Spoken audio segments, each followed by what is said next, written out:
Apparently, trade talks between the Chicago Bulls and the New Orleans Pelicans for Zion Williamson did happen, even though the reports are that has quieted down. But there is real momentum about the Bulls possibly trading for Yves Missi. A massive Jimmy Butler injury could shake up the Warriors and have them pivot towards some Bulls players. We'll talk a little bit about that. And the Chicago Bulls core are playing some of their best basketball right now. We're going to talk about the play of Ayo Dosunmu and Kobe White. With the trade deadline approaching and the pressure mounting, the question is simple. Are the Chicago Bulls buyers, sellers, or setting the table for something larger? We're talking about all that and more right after this.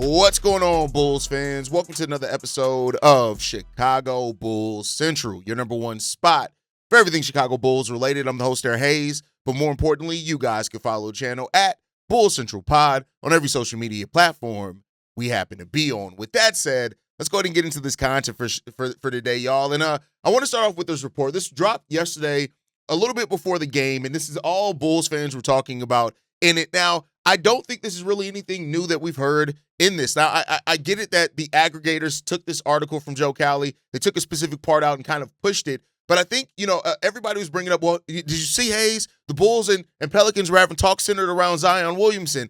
And that was said in there. I want to be clear. That was said in this article. The direct quote from Joe Cowley was this. The Sun-Times confirmed a report. The Bulls have had ongoing talks with the Pelicans about players such as forward Zion Williamson and center Yves Missi. While the chatter around Williamson has quieted on the Pelicans' end, there have been momentum around Missi. The question is, at what cost? We'll attack the second part of that here in a second. I want to attack the first part of this. The Zion Williamson thing.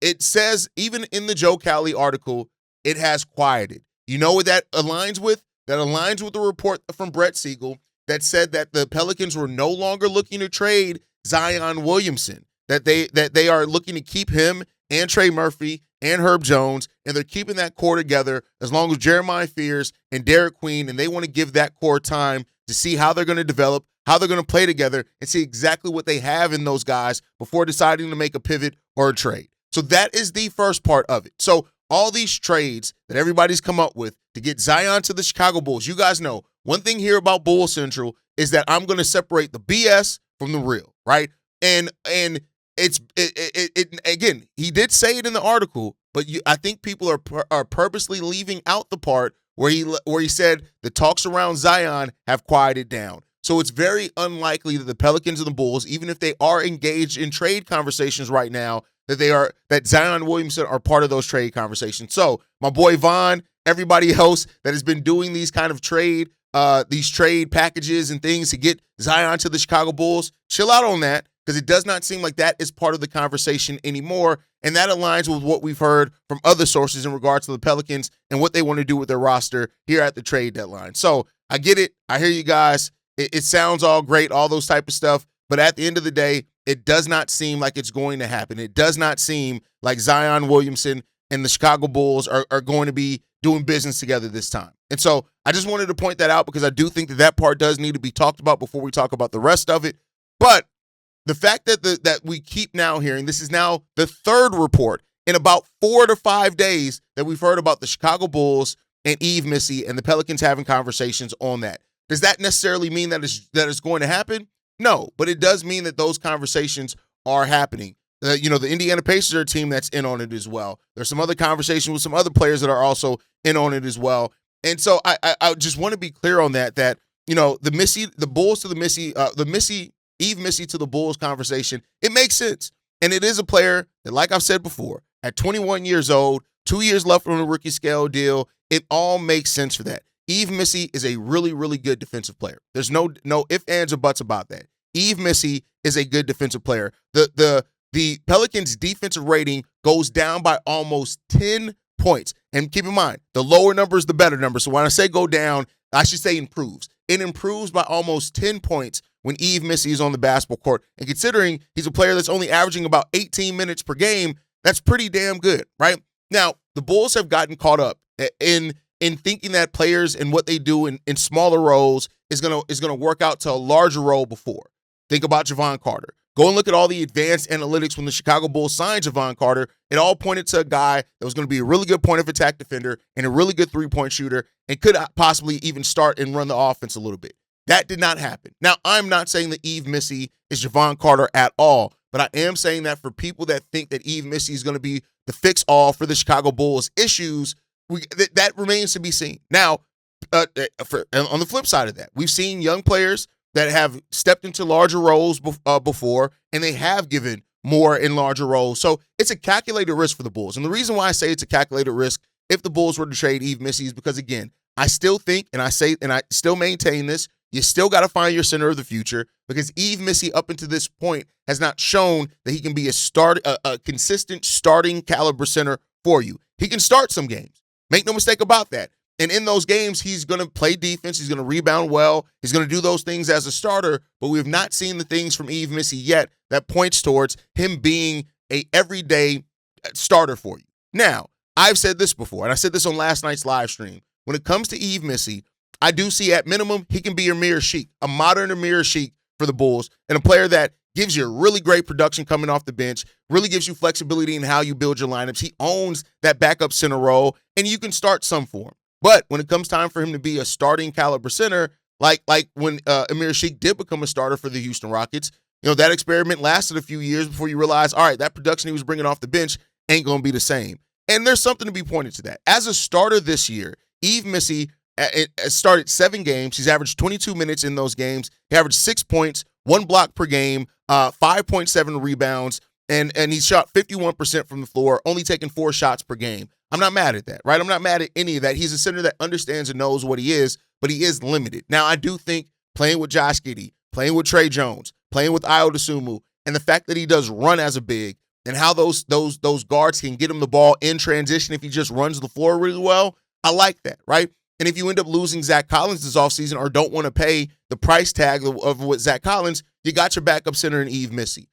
And so I'm not mad at any of that if the Bulls require him. I want the Bulls to hold on to Jalen Smith. I think Jalen should be the starting 4 going forward. That's just my personal opinion. But I think all those things combined, you now see, Yves Missi makes sense for the Bulls. This is one of those trades that it makes sense for AK. Apparently, reportedly, it's not going to take a lot. The Pelicans are looking to get a pick back in the 2026 draft, and the Bulls could very well get it done. To get back to that question Joe Cowley asked, what's the cost?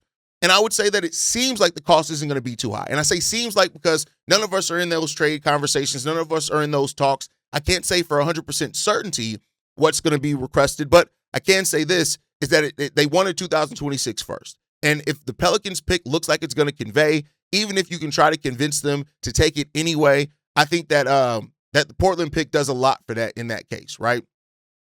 So we'll see. We'll see what's going to happen with that one. Now, reportedly, the Pelicans also want to wrap in Jordan Poole's bad contract. That's if it comes down to the Pelicans are willing to give Yves Missi away for just a first-round pick, no matter what the level it is, but you have to take Jordan Poole's contract back, that's where the Bulls are going to get priced out. I can tell you right now, the Chicago Bulls are not going to take Jordan Poole's contract back just to take on Yves Missi. It'd be different if Yves Missi was the missing piece to us being like a championship contender. Maybe they do something like that. But I just don't see the Chicago Bulls, with how much they've worked to get to this cap flexibility, taking on a player like Jordan Poole and his contract back just for Yves Missi. Now, if you were talking about Zion was still on the table and you can get Zion, Yves Missi, but you got to take Jordan Poole as part of that and they'd part with those assets for other things, maybe then we could start having a conversation about that. But it doesn't seem like that's the case anymore, again, because it doesn't seem like Zion is part of these trade conversations anymore. But the $31 million this year, $34 million next year for Jordan Poole, I just do not see AK taking on that bad money. Keep in mind, he wouldn't even take on the bad money of Harrison Barnes, a fraction of that, to get a first-round pick back. So I just don't see that happening with what the Bulls have shown us so far. But then again, we can see weirder things have happened. But let me know what you guys think on it down below. Hearing now kind of the full context, the fact that Zion is seemingly off the table. If it comes down to Yves Missi, and this is the reported, we keep hearing the kind of the same conversations around Yves Missi. Are you happy with the Bulls? Is that enough of a trade deadline move to get Yves Missi into Chicago? Let me know what you guys think on that down below. Another thing that a lot of you guys have been bringing up, I guess this is kind of a viewer choice episode, is Jimmy Butler and his ACL injury. What does that possibly do for the Bulls and the Golden State Warriors doing some business? Of course, there are a lot of Bulls fans that still think Jonathan Kuminga is the player to get for the Chicago Bulls.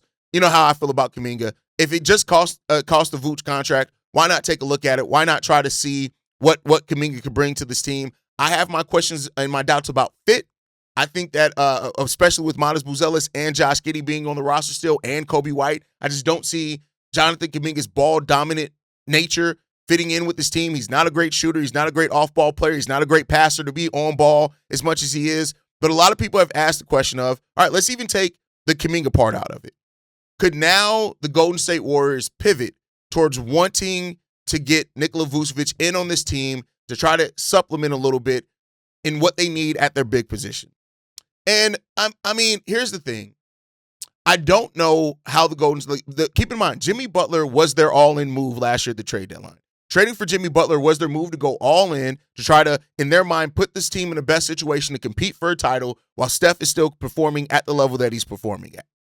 And now when you look at this team, Al Horford has been a wash for this team. He's been bad. Quentin Post has had an okay season at being 25 years old at 8 points per game, 4 rebounds. He started 31 out of 45 games for that team. He's averaging the same 8.1 points he did last year, 18 minutes per game. Steve Kerr has him on a short leash, 4 rebounds. There's no doubt that Vooch can come in and perform better than what Quentin Post is giving them right now, right? And so I don't know how to read the Golden State Warriors, because is this a team now that is going to say, hey, we just don't have it. We're going to focus on getting the most back we can for Jonathan Kuminga. You know, reportedly, we did hear yesterday as well. Shams kind of floated around like, hey, would DeMar DeRozan make some sense for the Golden State Warriors to get another player that can get a bucket and stuff like that? I covered that actually over on NBA Central, which more y'all need to go subscribe to NBA Central, by the way. But nonetheless, that one, would that pivot them towards Chicago Bulls? And here's what I'll say on that. Maybe. I'm not going to say no, right? I'm not going to say that it's an impossibility. I do think this, though, that if they are calling on Chicago Bulls players, is Kobe White or Ayo maybe more likely? Is Jalen Smith more likely when you look at the contract stuff as well? That's what you have to ask yourself. The Warriors have already basically signaled with Jimmy, Dre's, and Steph contracts all coming up basically at the same time. I don't think this team is in a position where they want to add a lot of salary past those players' contracts. Jalen Smith would actually fit into that. Trey Jones would go, I think, a season beyond them, but that's a season with it's a team option on Trey Jones' contract. I do not see the Golden State Warriors being big in on Kobe White or Ayo Dosunmu because of the long-term implications of that contract, and I don't know if they're going to be willing to pay that right now with where they see their window at. And I also don't think they're looking to give up a lot of their first-round picks in the future either because, again, where that window is.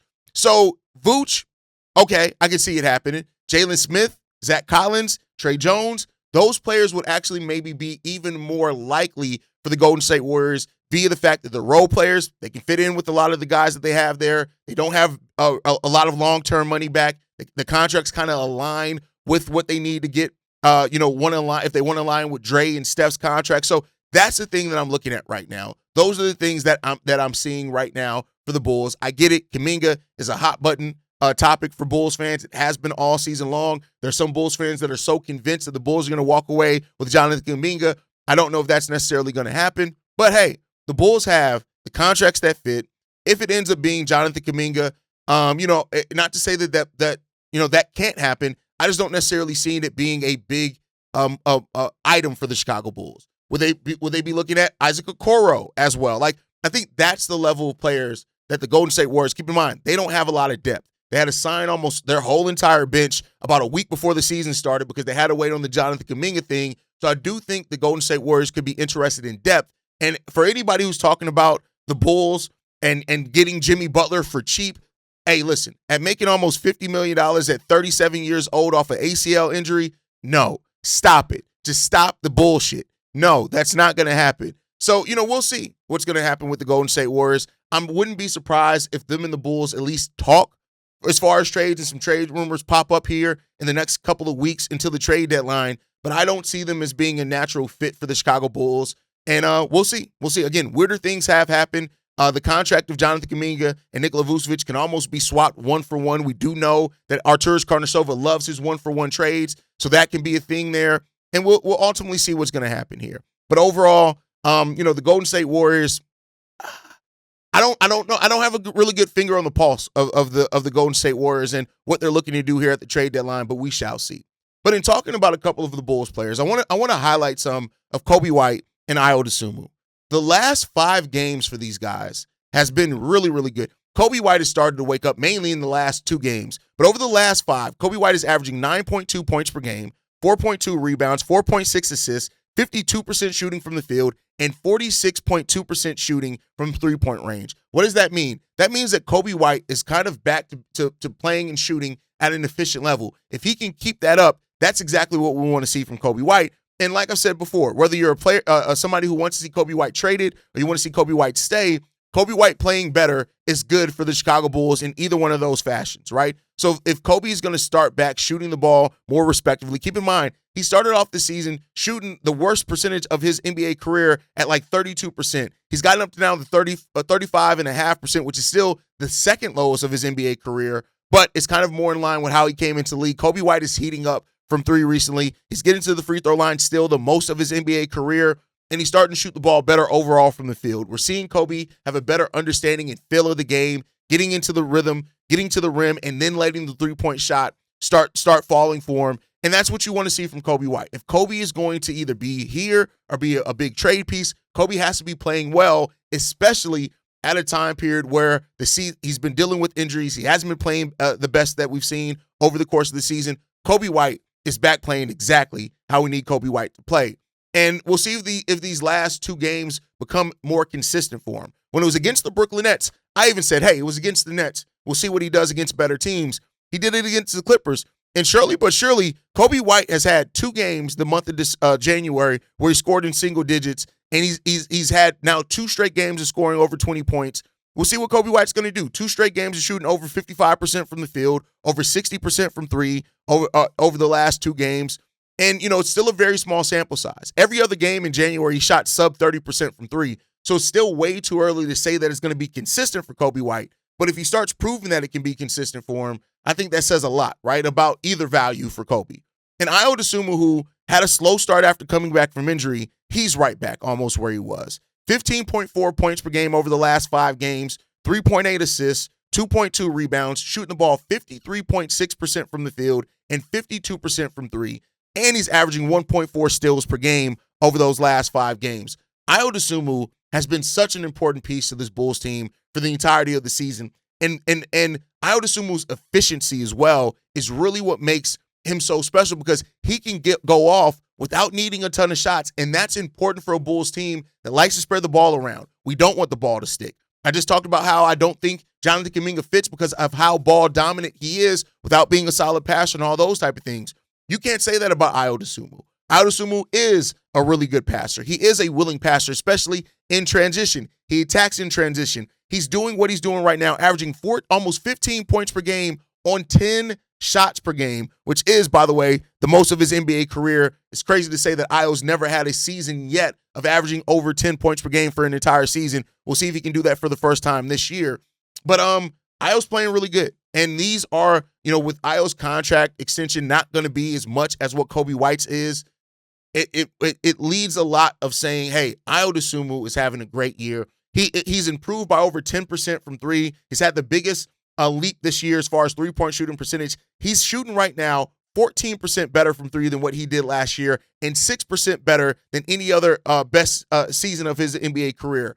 Ayo Dosunmu's step is legitimate, and this is why when people are like, oh, if by year 3 the player is an XYZ, Ayo has improved every single season. He's now in his 5th year in the league, and we still can't say exactly how much further Ayo's going to evolve at, because he keeps finding ways to refine his game. You can tell he was a DeMar DeRozan disciple, right? Because of the efficiency and the fact that you can always get more efficient.